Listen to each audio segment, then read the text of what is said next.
Stop doom scrolling right now. Lock the door, turn off the lights, and scream because the Dark Ages are finally over. The King of Shonen has officially returned to reclaim the throne. I am literally shaking as I record this. We just finished watching the Genki Damatsuri 2026 livestream, and I need you to understand the magnitude of what just happened. This wasn't just an event, this was a religious experience. For 8 years, 8 long, painful years, we have been surviving on crumbs. We've been gaslighting ourselves with rumors, surviving on Heroes promotional anime, and replaying Sparking Zero until our fingers bled. But today Toei Animation looked us in the eye and said, we are back. We didn't just get a teaser, we got a roadmap that mogged the entire industry. Dragon Ball Super Season 2 is official. The Moro arc is coming. A new Age 1000 game is coming. A remake is coming. If you thought 2026 was already stacked with Boruto, 2 Blue Vortex, and One Piece, Elbaf, you were thinking too small. Goku just pulled up to the function and decided to solo the entire calendar year. In this video, I am going to break down every single millisecond of the Genki Damatsuri event. We are going to analyze the new Galactic Patrol teaser. We're going to talk about the Dragon Ball Super Beerus announcement that nobody saw coming, and we are going to deep dive into the Age 1000 game leaks that might just be the Dragon Ball Online sequel we've been dreaming of. Sit down, grab a drink, and prepare your glaze because we are eating good tonight. Let's not waste time. Let's talk about the main course. Dragon Ball Super, the Galactic Patrol. It's real. It's actually real. For years, the haters, the Super is cancelled crowd, have been preying on our downfall. They said the Moro arc was too violent for TV. They said Toei was too busy with Daima. They said we'd never see Moro animated. Well, look at the screen. That is Moro's silhouette looming over the Galactic Patrol HQ. That is Goku and Vegeta rocking the Galactic Patrol logos on their chest. The staff confirmed this isn't a movie. It is a full TV anime series entering production right now. And the most important part, Akira Toriyama's name is plastered all over the credits for original work and character design. This means we are getting the manga-accurate adaptation we deserved. For the anime-only watchers who don't know why I'm losing my mind right now, let me explain why the Moro arc is about to change your life. You think Jiren was a threat. Jiren was just a strong guy who sat around meditating. He had zero aura until the final episode. Moro is different. Moro is a demon. He is a goat wizard who literally eats planets for breakfast. He doesn't fight you. He consumes your life energy until you are a husk. He uses magic that makes Super Saiyan Blue look like a joke. This arc brings back the Z brutality. We are going to see Namek in flames again. We are going to see Goku getting a hole punched through his chest. We are going to see Vegeta. Oh my god, Vegeta. This arc is Vegeta's magnum opus. If you are a Vegeta fan, you have been suffering for decades, but the Galactic Patrol arc is where the prince finally cooks. We are going to see him go to Yard Rat. We are going to see Spirit Fission. We are going to see Vegeta humble the main villain in a way that is so disrespectful it had to be censored in the manga. And the animation, the brief teaser they showed used the Shintani style lines, but with the polished shading of superhero. It looks crisp, it looks fluid, it looks like they spent the entire budget of One Piece on a single energy blast. If the whole show looks like this, the internet servers will crash every Sunday. But Toei wasn't done. They saw us crying tears of joy and decided to drop another bomb. Dragon Ball Super Beerus. I admit, when the logo first popped up, I was confused. I thought it was a spin-off. I thought it was a slice of life show about Beerus eating ramen. But no, this is a remake of the Battle of Gods arc. Now, before you say we don't need this, stop. Listen to me. Go back and watch Dragon Ball Super Episode 5. Go watch the Episode 5 Goku animation. It is traumatic. It looks like a slideshow drawn in MS Paint by a tired intern. It is the biggest stain on the franchise's legacy. Toei knows this. They know the beginning of Super was a disaster production-wide. Dragon Ball Super Beerus is their apology letter. They are reanimating the introduction of Super with modern 2026 technology. We are talking about movie-quality animation for the Goku vs. Beerus fight in space, but it's not just a visual update. The panel mentioned enhanced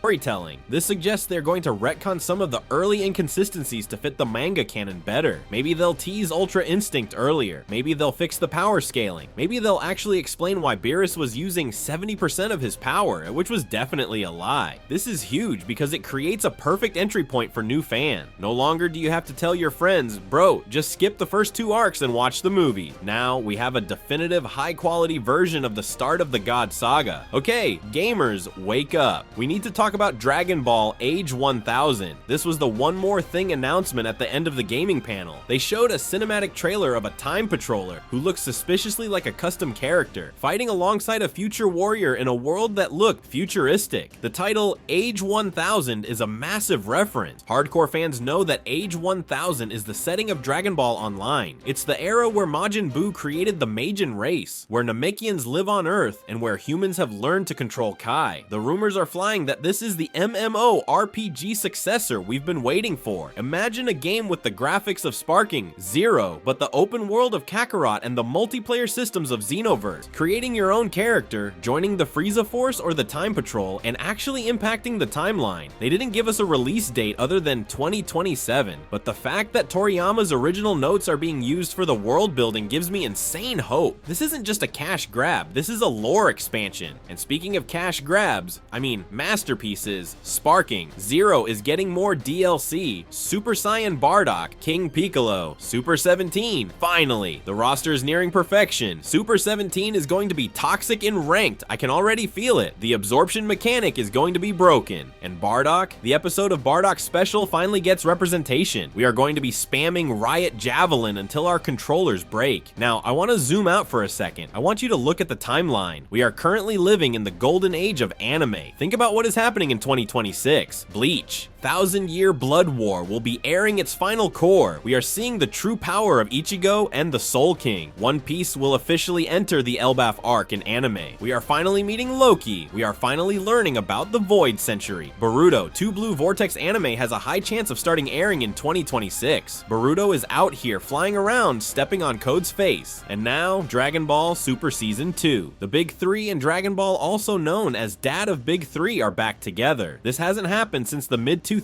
We are witnessing a harmonic convergence of peak fiction. Every weekend is going to be a war zone on X. The power scaling debates are going to be toxic. The agenda pushing is going to be generational. But this is what we live for. We survived the content drought. We survived the dark ages of nothing but Heroes episodes and mobile game banners. We held the line, and now we are being rewarded. When Moro lands on Earth, when Goku activates perfected Ultra Instinct with the giant Susanoo avatar, when Vegeta says, "I am not here to defeat you, I am here to kill you," the internet is going to melt. So here is the bottom line. Genki Damatsuri 2026 was a 10 out of 10 event. It delivered everything we asked for and things we didn't even know we wanted. I want to hear from you in the comments. What are you most hyped for? Is it the Moro arc violence? Is it the Beerus remake animation? Or are you ready to lose 5,000 hours of your life to Dragon Ball Age 1000? Let me know if you think Moro will be censored or if Toei will let him be the absolute menace he was in the manga. I'm betting they go full demon mode. If you enjoyed this breakdown and want to stay updated on every single leak, trailer, and frame of analysis for Dragon Ball Super Season 2, you already know what to do. Crush that like button like it's a Patara earring, and subscribe to join the Chad's Instinct.